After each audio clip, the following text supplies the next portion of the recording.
সংযমতার মাসে উত্তপ্ত মধ্যপ্রাচ্য।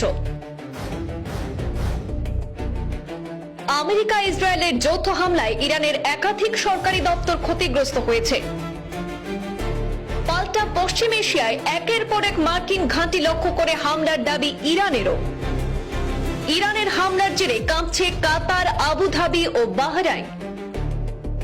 আমেরিকা এবং ইসরায়েলের বাহিনী তেহরানে অভিযান চালানোর পরে গোটা পশ্চিম এশিয়া জুড়ে ছড়িয়ে পড়েছে সামরিক উত্তেজনা।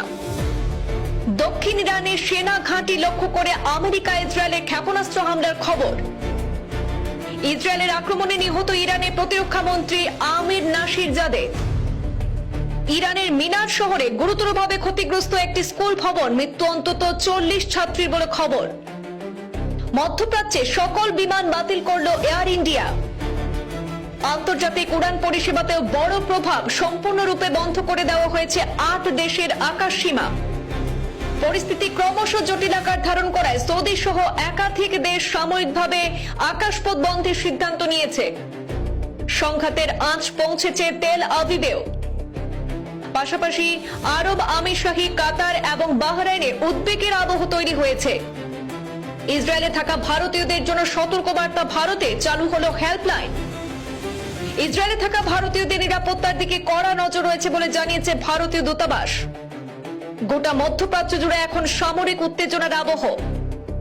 ইরানে হামলা এখনই বন্ধ করার আহ্বান ডোনাল্ড ট্রাম্প এবং বেঞ্জামিন নেতানিয়াহুকে সতর্ক করে কড়া প্রতিক্রিয়া জানিয়েছে রাশিয়া।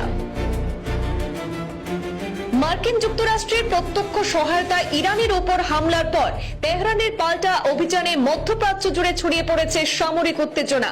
তেহরান সহ দেশের নানা অংশে ইসরায়েলের টানা বিমান অভিযানের পর পাল্টা দিয়ে একের পর এক দেশে মার্কিন ঘাঁটিতে ক্ষেপণাস্ত্র এবং ড্রোন হামলার দাবি করেছে ইরানও।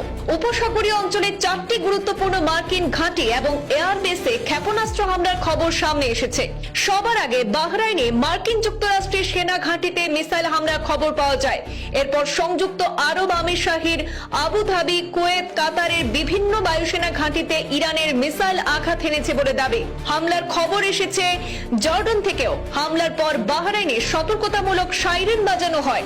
একের পর এক মার্কিন সেনা ঘাঁটি লক্ষ্য করে ইরানি হামলার জেরে মধ্যপ্রাচ্য জুড়ে উদ্বেগজনক পরিস্থিতি তৈরি হয়েছে।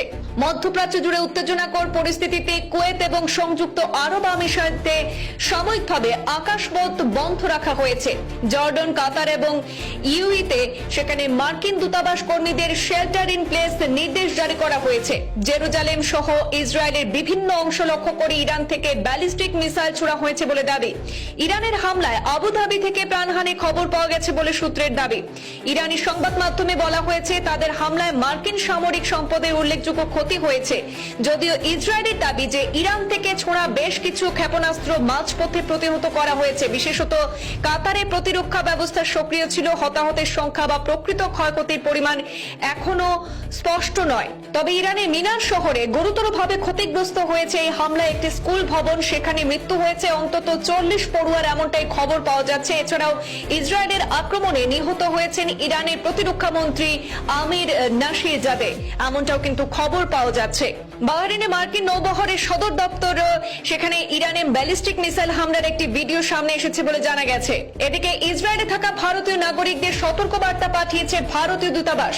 শান্ত থাকতে এবং স্থানীয় স্তরে দেওয়া সেফটি প্রটোকল মেনে চলতে বলা হয়েছে। ইসরায়েল ইরানের পরিস্থিতির দিকে নজর রাখা হচ্ছে বলে জানিয়েছে ভারতীয় দূতাবাস। ইসরায়েলের প্রশাসনের সঙ্গে যোগাযোগ রাখা হচ্ছে বলেও জানানো হয়েছে।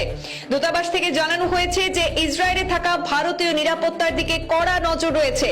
নিরাপত্তার কথা ভেবেই একটি হেল্পলাইন নম্বর দেওয়া হয়েছে। যে কোনো প্রয়োজনে যে কোনো সময় এই হেল্পলাইন নম্বরে যোগাযোগ করা যাবে। যে হেল্পলাইন নম্বরগুলো চালু করা হয়েছে সেগুলি হচ্ছে 972547520711 এবং 972543278392। এছাড়াও হেল্পলাইন ইমেল চালু করা হয়েছে। সেই ইমেল এবং হেল্পলাইন নম্বরগুলো চালু করা হয়েছে। এগুলিতে যে কোনো প্রয়োজনে যে কোনো সময় সব হেল্পলাইন নম্বর এবং হেল্পলাইন ইমেলে যোগাযোগ করা যাবে।